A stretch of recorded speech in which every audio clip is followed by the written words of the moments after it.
welcome back to my channel, Prosperous Living, and my name is Toya. Today's topic will be consciousness is the only reality. And so when we say consciousness, we're talking about our awareness of being, the way we perceive the world we are currently experiencing. Now, we do know that most people see things totally different based on their perspective. We could both be in the same room and we will see the room totally different based on our awareness, based on our vocabulary, the things we have experienced throughout our life. Sometimes we just don't notice what other people notice, and that is our consciousness. And now it's time to discover our consciousness on a much more deeper level, the consciousness that which will help you to live a more prosperous life, that will help you to be the best you can be, which is basically to be different. You're not only striving to be the best, you are striving to be different. You want to see the world in all its glory, in all that it has to offer. You want to see that the world is working for you and not against you.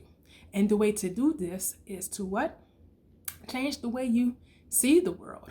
Be not conformed to this world, but be ye transformed by the renewing of your mind. And so you may ask, well, how do I go about renewing my mind? How do I go about transforming the way I see things? If, I see things the way I see things, why do I have to change the way I see things? Well, one of the main reasons you will want to change the way you see things is because the way you see things isn't working for you. You see things in more of a negative light as opposed to a positive light. I think about that song that says, accentuate the positive and eliminate the negative, which is exactly what you want to do. I know I can't sing, but that's okay. That's neither here nor there. But anywho, you want to accentuate that which is positive. You want to accentuate positive thinking. You want to see things from a more greater point of view, a view that you will want to experience. Now, everyone doesn't want the same things in life, right? But mostly everybody wants to be happy.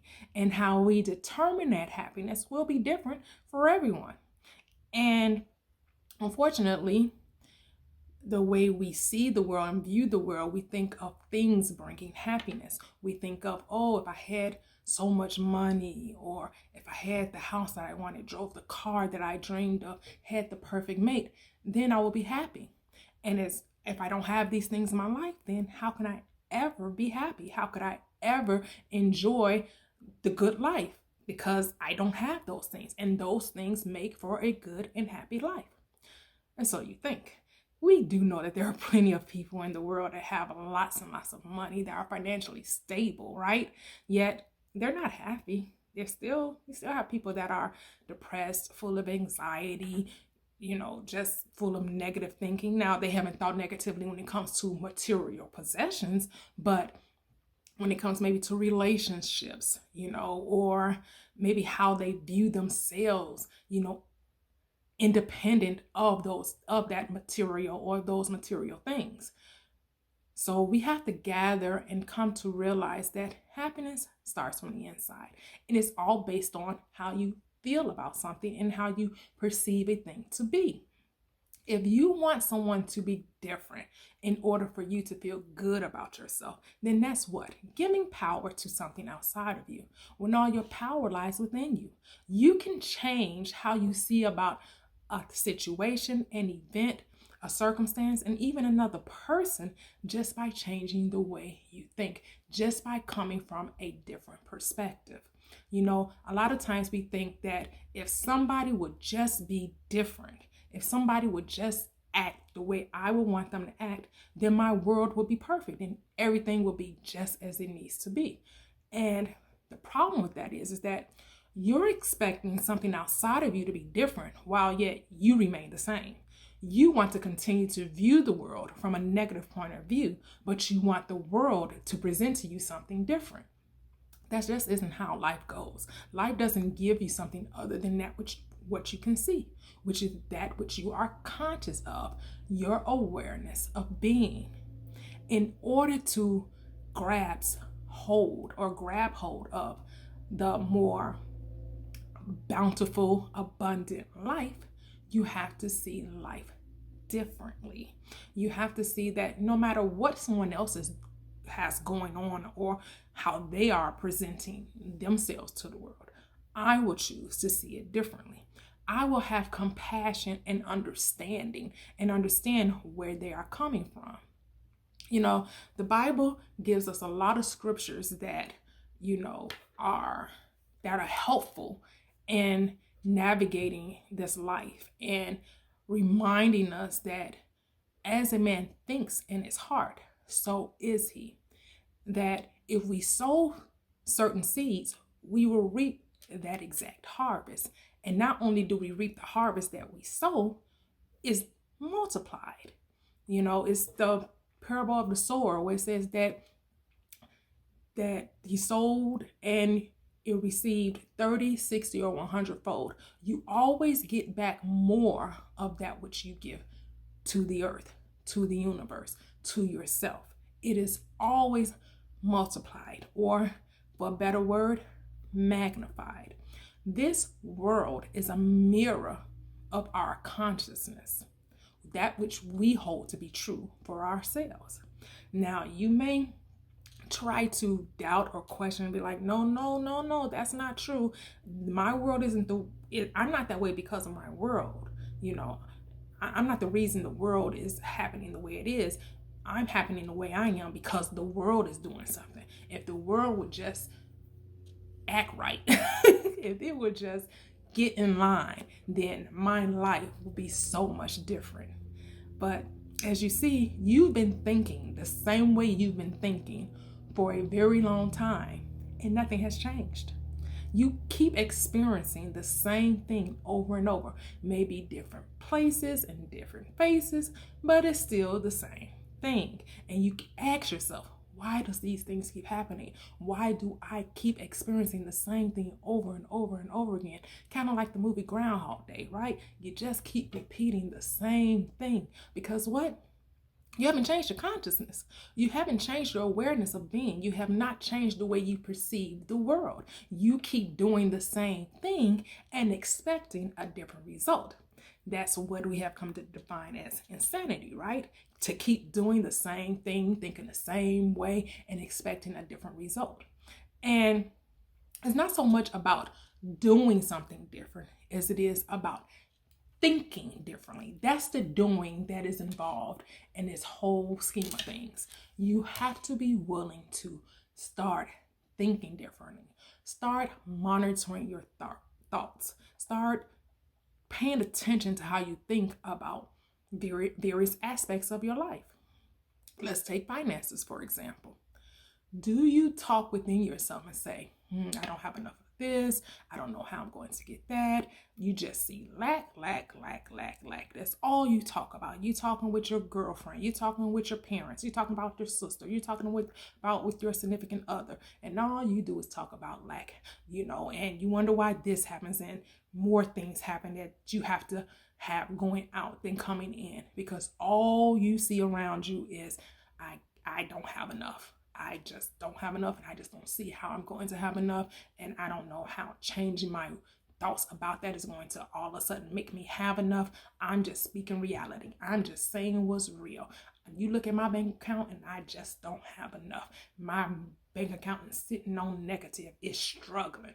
If that's how you're perceiving your life and you can only focus on that which you don't have, then you continue to experience not having a lot. There is a scripture in the Bible that says, to them that have, more is given, and to them that don't have, even that which they think they have shall be taken away. So when you say you don't have something, even the little bit you think you have, that is going to vanish, it's going to disappear. That is where we get the saying from, the rich get richer and the poor get poorer. Why? Because the rich focus on wealth, prosperity, success, and those that are poor only can see lack only think of poverty, being impoverished, not having enough, always complaining about this, that, and the other, how they don't see a way out. I've experienced time in my life when after, my first marriage dissolved and we was during a separation, and I didn't have a whole lot according to, today's standards, but I never complained about my finances, and I never complained with my children. We did what we had to do in order, or I did what I had to do in order to make sure that they had everything needed at that time. And I do believe because I didn't see lack, I didn't complain about money, then now I'm blessed significantly with it. I am blessed financially because I decided not to wallow in self-pity, not to speak negatively about money. And I didn't even necessarily even know about this law at the time. I'm just for whatever reason within my own inner being, I never saw, I never thought about lacking any kind of way. We had a place to live, we had food, we had clothing. It was a time I didn't even have my own transportation. I had to use public transportation. But, even when you're going through what it seems to be lean years, you still have to find things to be grateful and thankful about. Even if you don't have your own personal transportation, you be thankful for the transportation that you do have. That you do have the money to ride the bus. Some people don't even have that. And if you don't have that, then you can look at the fact that maybe you have a bike, or maybe somebody else is blessing you with, transportation, or you still have, the movement of your limbs. You can to walk to wherever you need to go. I mean, wherever there is in your life, there is always something to be thankful for. And when you can be thankful for those things, when you can be grateful and appreciate what you do have in life, more of what you have will come to you. But that's all about transforming your thinking, becoming aware, perceiving things from a different way. That consciousness is your only reality. That which you are aware of personally, that which you consent to, that which you believe is true will be true for you. That's a law you are creating for yourself. You are a law unto yourself. You can change that though. You don't have to accept what's going on currently. You can start to focus your attention on something that makes you happy. So say you don't have enough money, but you enjoy drawing, you enjoy singing, you enjoy taking pictures, whatever it is you enjoy, focus and give your all to that. And be thankful for that gift. Be thankful for how that's coming into play. And whenever you use money or have to invest in it, or quote unquote, for lack of a better word, spend it, you say, I'm sending this out with love and it's coming back to me multiplied. I am thankful that I have this, what I do have, and I'm giving it to the world freely, and it will come back to me greatly.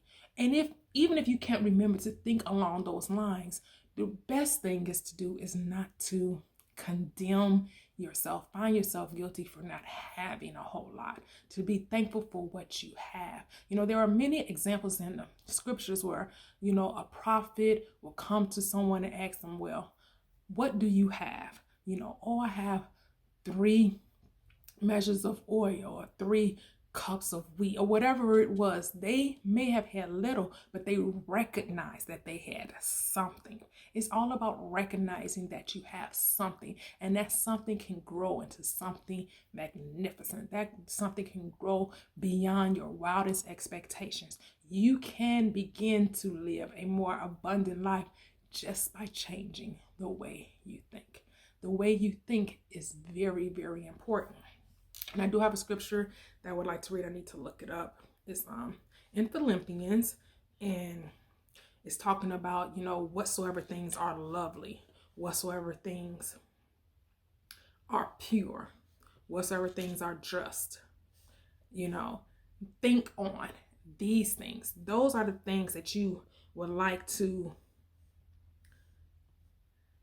put your mind on, and just wake up every day, and possibly during the day and before you go to bed, make it a habit to do this very thing. It says, finally, brethren, whatsoever things are true, whatsoever things are honest, whatsoever things are just, whatsoever things are pure, and whatsoever things are lovely, whatsoever things are of good report, if there be any virtue and if there be any praise, think on these things. So you not only do not want to think negatively, you also want to think positively. You want to think from the point of view that I have more than enough, even if at the time you're not personally experiencing it. See, that's where faith comes in.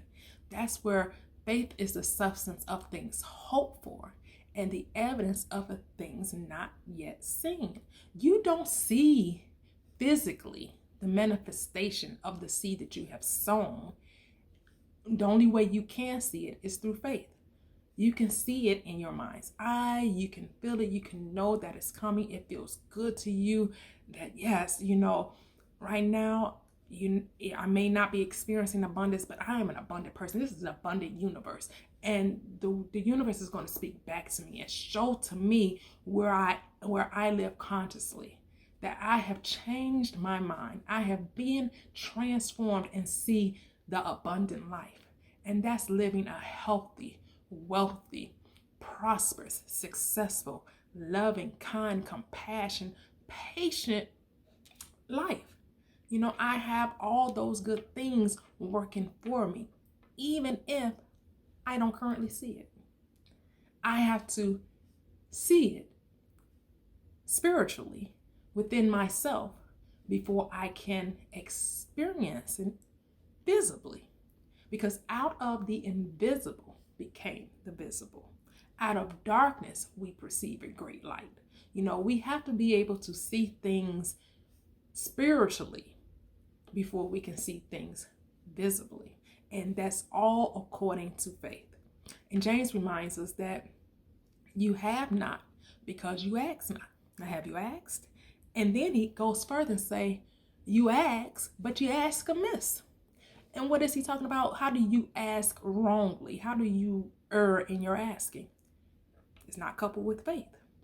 For he that cometh to God, and that's your own wonderful, beautiful consciousness, your own awareness of being, that's the God of our experience. It always gives to us that which we first can see within ourselves.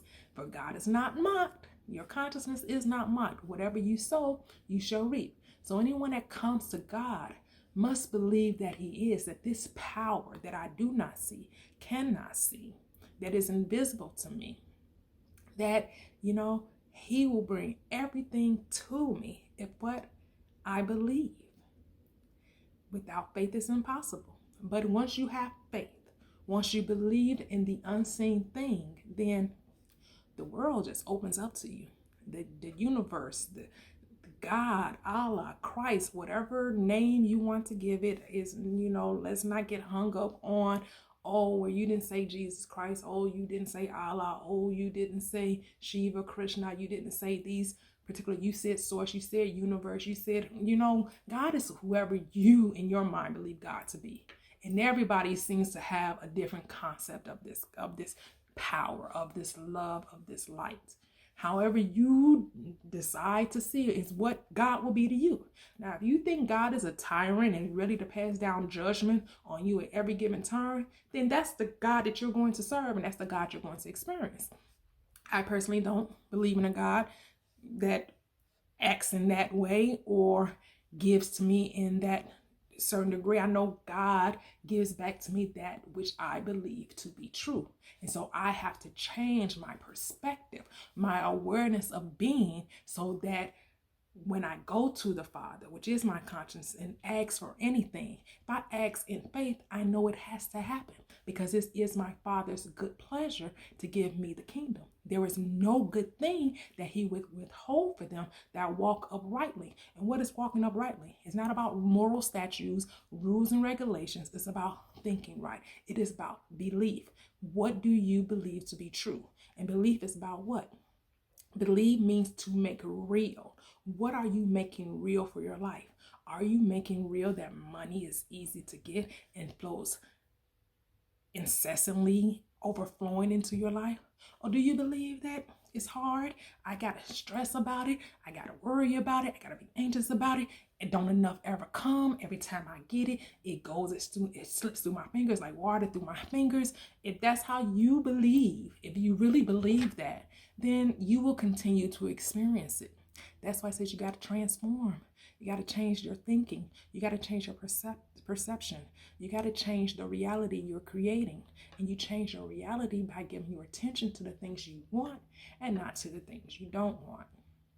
It's just how the law of life is. That which you give your attention to, it only expands and gets bigger and bigger, and you continue to experience that which you have always been experiencing. Why? Because you keep thinking the way you always been thinking. You keep perceiving life in a certain way. And so the life has to give back to you exactly what you give to it. So it's time to change the way you think, change the way you see life, and be honest with yourself. And start today to see the abundance of the Lord's riches in everything. Like I tell people, there wasn't just one thing made when we see things that are made, right? There wasn't just one chair, one car, one purse, one house. There's abundance of all those things. And since there's so much and it's inexhaustive, you can have it too. God isn't telling you no. The only reason why is no, because you don't believe you can have it. You know, the Bible reminds us Jesus did not do many works. Why? Because of unbelief. He couldn't get past the unbelief. That's the caveat. That's what you need to work on, your faith. Trusting that the thing you ask for is already done. Because the Bible also reminds us, whatsoever ye ask for, whatsoever. What it does not matter what you ask for. Whatsoever you ask for, when ye pray, believe that ye have received it, and ye shall. You have to believe you already have it. Not that you're going to get it, not that it may happen, or could it happen? What's a chance it might not happen? What did I do yesterday that will prevent me from getting this? The only thing that prevents you from getting anything that you desire is unbelief. Unbelief, and that is that which keeps you from the desires of your heart. But you say, if I delight myself in the law, he shall give me the desires of my heart. What is the law? The law of belief. You got to believe that it's already done. You got to believe that when you pray, that whatever you ask for, whatsoever that is, it's a done deal. It's coming to you. All you got to do is have faith and be patient. Be patient. Stop thinking about when and how and why it's taking so long and all that. Now you're mumbling, you're complaining, you're doubting, you're bringing up fear, and that's what delays it. You can't start questioning, God taking too long. Didn't he hear my prayer? Why isn't it working? This doesn't work. And because you thinking it should come a certain way and in the way you think. But he said, my ways are not your ways. My thoughts are not your thoughts. They're higher above anything we can ever expect. So don't try to figure out how it's going to take place. Just know that the thing you ask for is on its way. It is on its way to you. And you start to experience the abundant life, prosperous living by believing that you already have that which you have asked for. Because you don't get what you want, you get who you are. Have you become the person that feels wealthy, that feels financially stable? Do you feel that this thing can happen to you and for you, that you're supposed to live a certain way, that you are a son of the living God, a child of the King, and that is nothing you cannot have, nothing you cannot be, and nothing you cannot do? The only barrier, the only way you don't get those things is what? You don't believe it. So it's time to think differently. It's time to acknowledge that the only thing that's keeping me from being great, from being successful, having everything I could ever desire in life is because I don't believe, and I haven't changed the way I see the world. My consciousness has not risen to that level of I can have it. And the sooner you do that, the sooner you just start to see that everything just cooperates with you. You don't have to go out and try to make anything happen. All you do is just continue being happy, being thankful, being grateful, knowing that your prayer has been heard. And not only has it been heard, it has been answered. That the thing that you desire is on its way, because you have changed your consciousness, because you have become one with your desire. So I do want to thank you all once again for coming to my channel. Hopefully this discussion blesses you and gives you a desire to transform your thinking and start thinking from the perspective that I am loved. God loves me. He wants me to have the best of the best. Now I'm here to express nothing but good. I'm here to express God in all his many variations and all his many in its diversity, just to be the best me or the best you that we can be. And that is the purpose of this life. And as Jesus reminds us, I came that ye may have life and have it more abundantly. You came here to be the best you could be and to be better than the best by being different. The caterpillar that became the butterfly has no remembrance of what it was to be a caterpillar. It does not look anything like the little creepy crawler thing, right? It has wings, it has colors, it's floating through the air. It is totally different. And that should be your desire in life, to see things differently, to become the beautiful swan that you are, to rise and be the sphinx that rises from the ashes, right? Like, that's your purpose in life, to come into the recognition of who you are and why you are here. With that being said, once again, I will leave you with one of the scriptures that I hold dear to my heart, which is, beloved, I pray above all things that you prosper and to be in good health, even as your soul prospers. Now go out and be great and be different. God bless.